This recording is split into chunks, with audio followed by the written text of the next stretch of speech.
नमस्कार दोस्तों। आज बाहर बालकनी में खड़ा दोस्त को फ़ोन लगा। शाम का प्रोग्राम तय करने जा रहा था।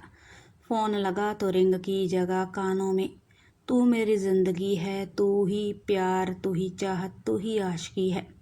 गाने वाली हेलो ट्यून सुन होठों पर किसी ने छोड़ दिए वाली हल्की मुस्कान बिखर गई और फ़ोन तुरंत काट नेट पर सर्च कर पूरा गाना सुनने बैठ गया। कानों में एयरफोन लगाए गाने में पूरी तरह डूबा, साथ में गुनगुना रहा था। तभी कंधे पर किसी ने हल्की थपकी दे मेरी तंद्रा तोड़ी। मुस्कुराते हुए देखा तो श्रीमती जी थी और बोली, ठीक डूबे हो, कोई गाना सुन रहे हो? मैंने हाँ में सिर हिलाया तो तपाक से बीबी वाले रोब से एयरफोन नशीन अपने कानों में लगा दिया। थोड़ी देर में कानों से ईयरफोन हटा बोली, गाना सुनते सुनते किसी की यादों में खो गए थे क्या? इतना मीठा वो कभी ना बोली तो मैं मिठास से बह गया और हाँ में सर हिला दिया। मेरा जवाब पाते ही दूसरा सवाल दाग दिया, लास्ट कब मिले थे? मैंने भी गलती सुधारी और बोला, शादी के बाद नहीं मिला। अब श्रीमती जी के चेहरे पर मेरे लिए दया वाले भाव आ रहे थे और बोली, पहला प्यार?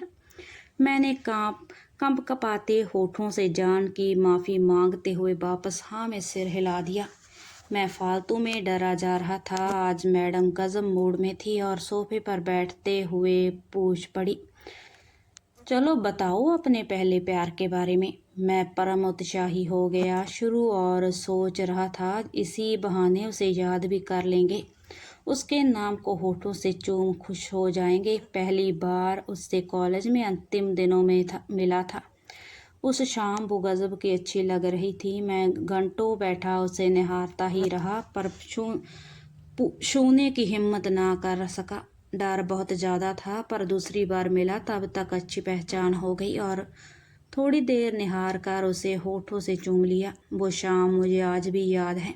इतना सुनते ही देखा श्रीमती का चेहरा लाल पड़ रहा था। मैंने संभालते हुए जान की माफ़ी याद दिलाई तो मिसेस बी बनावटी मुस्कान लिए बोली, आगे? मैं फिर शुरू। उस शाम के बाद मुलाकातें होने लगी। कभी कभार मिलते, उससे मिलकर मैं किसी दूसरी दुनिया में चला जाता। यहाँ ना कोई डर था और ना ही फिक्र। अब मुलाकातें बढ़ रही थी, हमारा प्यार पूरे शबाब पर था। इसी बीच एक दिन मम्मी ने मुझे अपने प्यार के साथ देखा।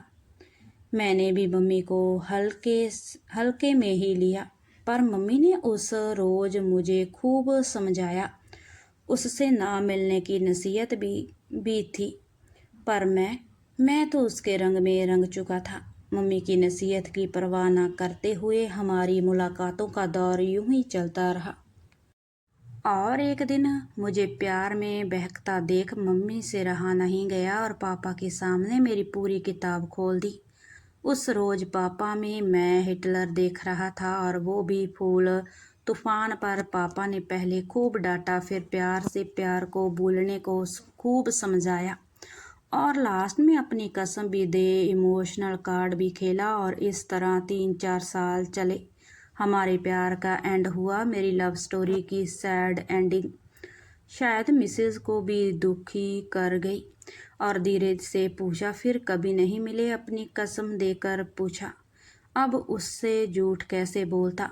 मैंने कहा, कभी कभार छुप छुपा मिलता था, पर अब मिले खूब टाइम हो गया। पत्नी जी बड़ी सी आह भरते हुए बोली, अब कौन थी, कहाँ थी, नाम क्या था, और ये भी बता दो। मैंने भी फूल मासूमियत वाले अंदाज से कानों में पड़ी ख्याली बोतल की तरफ इशारा करते बोला, दारू।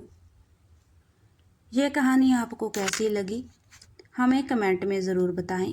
धन्यवाद।